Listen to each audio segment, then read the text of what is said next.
No. It was clamped to the floor. Did you ever see a bed fastened like that before? I cannot say that I have. The lady could not move her bed. It must always be in the same relative position to the ventilator and to the rope, or so we may call it, since it was clearly never meant for a bell pull. Holmes, I cried, I seem to see dimly what you are hinting at. We are only just in time to prevent some subtle and horrible crime. Subtle enough and horrible enough. When a doctor does go wrong, he is the first of criminals. He has nerve and he has knowledge. Palmer and Pritchard were among the heads of their profession.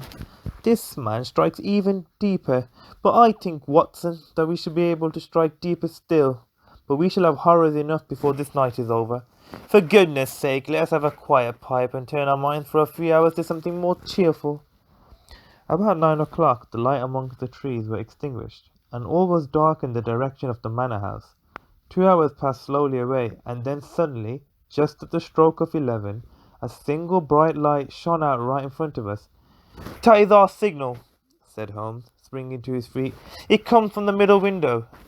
As we passed out, he exchanged a few words with the landlord, explaining that we were going on a late visit to an acquaintance, and that it was possible that we might spend the night there.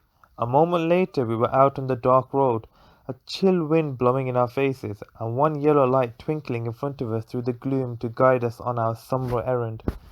There was little difficulty in entering the grounds, for unrepaired breaches gaped in the old park wall. Making our way among the trees, we reached the lawn, crossed it, and we were about to enter through the window, when out from a clump of laurel bushes there darted what seemed to be a hideous and distorted child, who threw itself upon the grass with writhing limbs, and then ran swiftly across the lawn into darkness.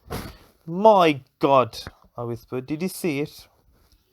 Holmes was for the moment as startled as I. His hand closed like a vice upon my wrist in his agitation.